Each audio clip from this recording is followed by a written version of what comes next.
त्या पार्श्वभूमीवर आहे, कारण भाजपच्या कार्यालयातील त्यांचा जो स्टाफ आहे आणि ज्यांनी आजपर्यंत भाजपचं काम केलेलं आहे असे दोन उमेदवार ज्यांची पूर्ण कुंडली आपण इथे काढलेली आहे, आपल्या मार्फत दाखवतोय की करण सिंग संजय पवार याचा जर स्टॅम्प पेपर आपण बघितला असेल तर त्याचं करण पवार म्हणून त्यांनी नाव दिलेलं आहे. त्याचं आधार कार्ड जे आहे, आधार कार्ड नंबर 471047920699 ते आधार कार्ड करण सिंग संजय पवार या नावाने रजिस्टर्ड आहे. आधार कार्ड व फॉर्मचा फोटो आपण जर पाहिला तर वेगळा येतो. त्याचबरोबर त्यांनी जो स्टॅम्प पेपर घेतलाय त्या स्टॅम्प पेपरवर नाव आहे करण सिंग संजय पवार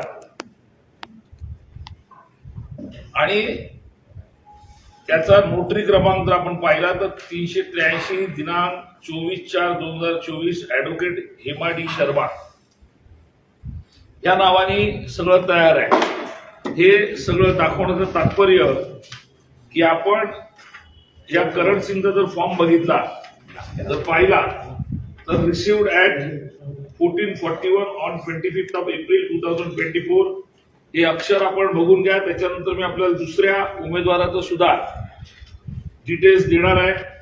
आपण जर पाहिलं ही हँडरायटिंग भरलेली तर आपल्या लक्षात येईल की हे कशा प्रकारचं भाजपनी षडयंत्र करून की करण पवार नावाचा दुसरा उमेदवार देऊन लोकांची दिशाभूल करण्याचा प्रयत्न केलेला आहे. आपल्याला सुद्धा स्मिता वाघ नावाचे दोन उमेदवार या मतदारसंघात आहेत किंवा मतदार आहेत, पण आपल्याला त्याची गरज लागत नाही, कारण आपल्याला माहिती आहे की शिवसेनेकडे असलेला उमेदवार आपला शिवसेनेचा उमेदवार याच्यावर आपल्याला विश्वास आहे.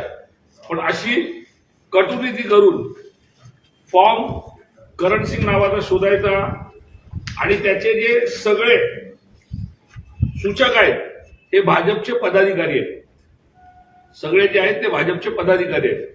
आता आपण येऊया, दुसरा उमेदवार आहे युवराज संभाप्पा जाधव.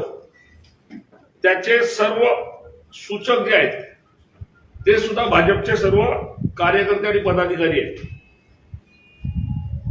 आणि युवराज करता ज्यांनी फॉर्म आणलाय, स्टॅम्प पेपर बनवून आणला, तो भरत गोरे म्हणून जो कार्यकर्ता आहे तो आमदारांच्या ऑफिस मधला पगारी नोकर आहे. त्याची सुद्धा नोटरी क्रमांक याची 383 आहे तर याची 382 आहे. 24/4/2024 ऍडव्होकेट हेमा डी शर्मा. हा म्हणजे नोटरी क्रमांक 382 आणि 383 हा लागोपाठ करून घेतलेला आहे. दोघांची रोकड 30,000 रुपये ही दाखवलेली आहे. ज्यांचा सुद्धा आपण जर फॉर्म बघितला याच्यावर सुद्धा युवराजची आणि ती अगोदरची हँडरायटिंग तुम्हाला युवराजची वंचितच्या बाबतीत जी उमेदवारी आहे त्याचा सुद्धा बघितलं असेल तर त्याची हँडरायटिंग सुद्धा सारखी आहे. त्याचं सुद्धा रिसिव्ड ऍट 1449 25 एप्रिल 2024. एक अगोदर करण संजय पवारची रिसिव्ड ऍट 1441 सेम डेला आणि इथे 1449. भाजपकडे ज्या वेळेला त्यांना कळलं की बाबा आपला काय पराभव निश्चित आहे, त्यानंतर त्यांनी आपलीच भाजपची टीम शिवसेनेची मतं खाण्यासाठी ज्या पद्धतीने उतरवायचा प्रयत्न केला, मुद्दामून तुम्हाला या सगळ्या गोष्टी तुमच्या निदर्शनास आणतो आणि ह्या सगळ्या गोष्टी ऑन रेकॉर्ड आहेत. आपण जर पाहिलं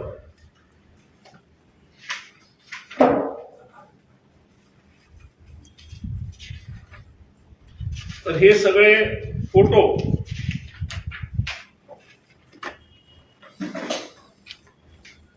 हे माननीय आमदारांसमोरचे आहेत आणि हे तारखा सुद्धा याच्यावर आहेत.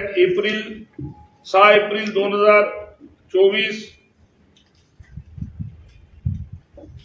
आपण पाहाल तर हे सगळे याचा पुरावा आहे की या इथे आपण पाहता आमदार आहेत आणि हे आताचे जे वंचितचे उमेदवार आहेत युवराज संभाप्पा जाधव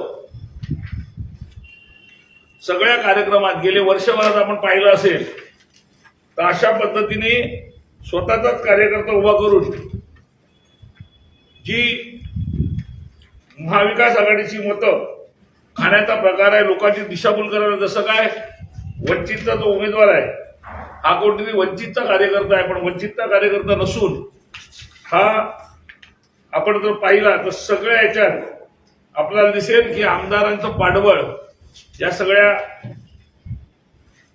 मागे आहे.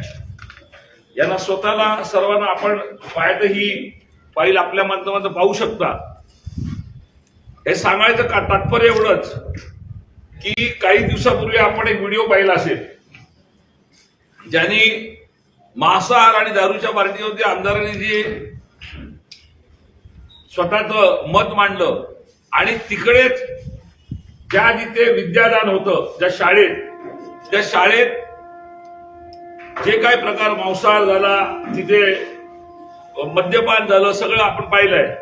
भाजपला आता एक गोष्ट कळून आली आहे की यांच्या समोर आपला निभाव लागणार नाही आणि त्याच्यामुळे अशा प्रकारचं षडयंत्र करून की भाजपचाच पदाधिकारी वंचितसाठी द्यायचा आणि तो वंचितचा मग अल्पसंख्याक समाज असेल, आपला मागासवर्गीय आपले जे समाज असेल, ह्या इथे हा उमेदवार चालवायचा आणि जी मतं आज आपण पाहिलं असेल की शिवसेनेला जर मिळणार आहे ती कुठेतरी थांबवायसाठी आपणच स्पॉन्सर करून उमेदवार देऊन आपल्या त्यांना पराभव आपला दिसतोय तर त्याच्यापासून कसं मार्ग काढता येईल हा त्यांचा प्रयत्न आहे.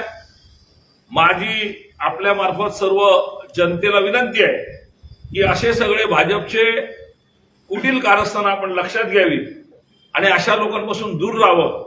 या सगळ्या गोष्टी लोकांच्या निदर्शनासाठी आणि आपल्याला सुद्धा निदर्शना यायला पाहिजे की भाजप ज्या वेळेला म्हणजे ज्यांची 400 पारची घोषणा आहे, जे स्वतः सांगतात की आमचा पक्ष हा जगविख्यात पक्ष आहे, आमचे नेते विश्वगुरू आहे, पण त्या विश्वगुरू आणि जगविख्यात पक्षाची परिस्थिती अशी आहे की त्यांना स्वतःचे कार्यकर्ते इतर पक्षात पाठवून ही अल्पसंख्याकांची आणि मागासवर्गीयांची जी मतं आहेत ती घेण्यासाठी ही नवीन अशी कुटील कारस्थानं करावी लागत आहेत. ज्यांना दुसऱ्याचे पक्ष फोडून, आमदार फोडून, खासदार फोडून आपला पक्ष वाढवता येत नाही. पण आता ज्या वेळेला ज्यांनी सांगितलं की जळगावमध्ये 5 लाख पार जाऊ, आज त्यांना स्वतःची मताची टक्केवारी मेंटेन करण्यास सुद्धा त्यांची दमछाक निघते आणि असे प्रकार सर्व करावे लागतात. सर, आपको किस प्रकार से ये षड्यंत्र वोटों के लिए किया जा रहा है, कैसे पता चला? देखो, अगर जर तुम्ही सांगता की तुम्हाला कशा प्रकारे कळलं तर हा जो उमेदवार आहे याला फॉर्म सुद्धा भाजपचे जे आमदार आहेत त्यांच्या कार्यालयाची स्टाफने तो फॉर्म आणलेला आहे. दोन्ही फॉर्म जे भरले ज्यांनी त्यांची हँडरायटिंग बघा, हँडरायटिंग सारखी आहे आणि त्याचे सूचक जे आहेत, कारण अपक्ष उमेदवाराला सूचक द्यावे लागतात, ते सूचक सुद्धा भाजपचे कार्यकर्ते आणि पदाधिकारी आहेत. मग ह्याच्यानंतर आपल्याला आपल्या मनात शंका राहिली आहे का की उमेदवार भाजप पुरस्कृत आहेत की नाही म्हणून? का करताय सर असं भाजप? काय वाटतं तुम्हाला भाजप असं का करत असेल, काय वाटतं आपल्याला? मी पूर्वीच सांगितलं की त्यांना सुद्धा आपला पराभव डोळ्यासमोर दिसतोय आणि त्याच्यामुळे ज्यांनी मोठमोठ्या वल्गना केल्या होत्या की फक्त आता 5 लाखाच्या वर किती, त्यांना आता भीती वाटली आहे की आपल्याला 5 लाख मतं तरी पडतील की नाही, त्याच्यामुळे ही सगळी कारस्थानं चालू आहे. साहेब, तुम्ही बोलले की करण पवार नावाचे डबल कॅन्डिडेट त्यांनी उभे केले, तर ते कोण आहे? आपल्याला दाखवलं मी, त्याचं नाव करणसिंग संजय पवार आहे.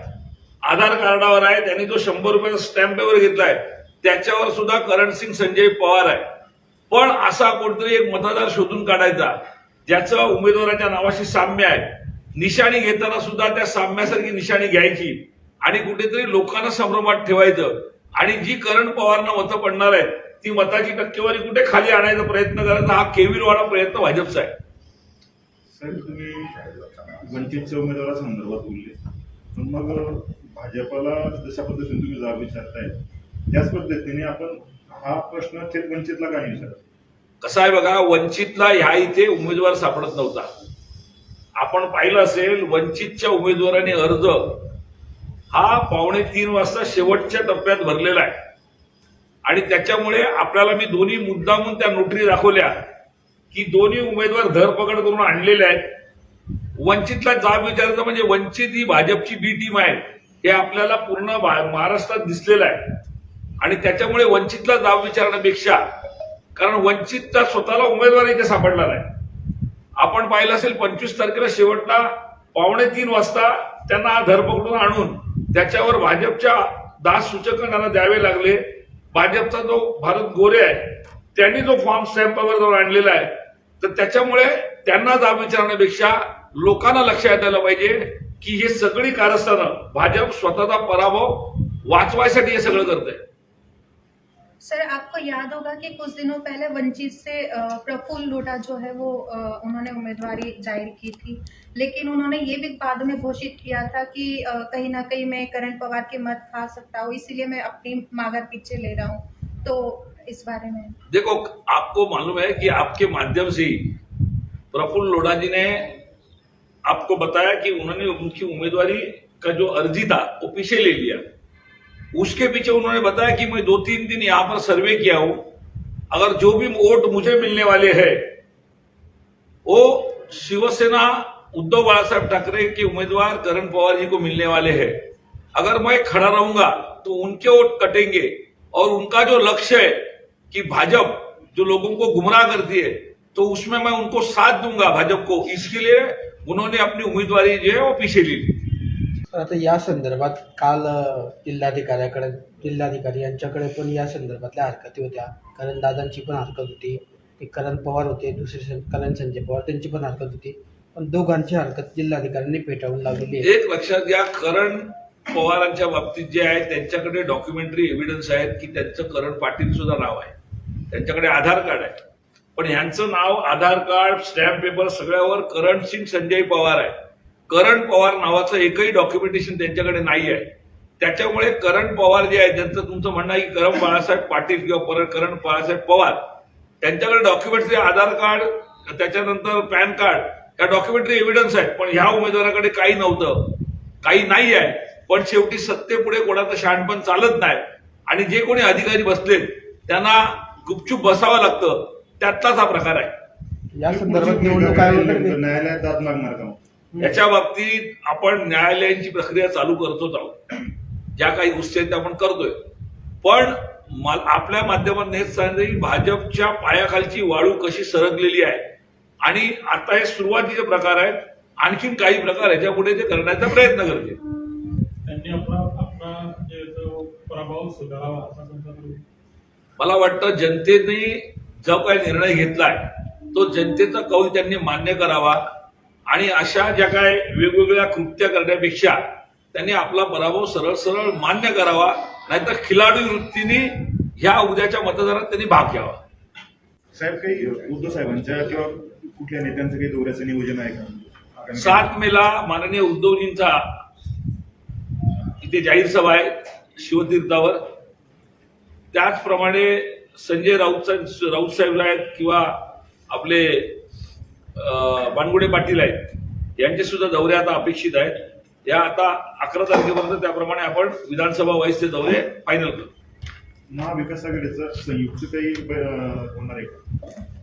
आता कसं आहे, 4थ्या आणि 5व्या टप्प्याच्या निवडणुका जवळ आल्या आहेत आणि प्रत्येक नेते हे पूर्ण महाराष्ट्रात काही ठिकाणी बिझी आहेत.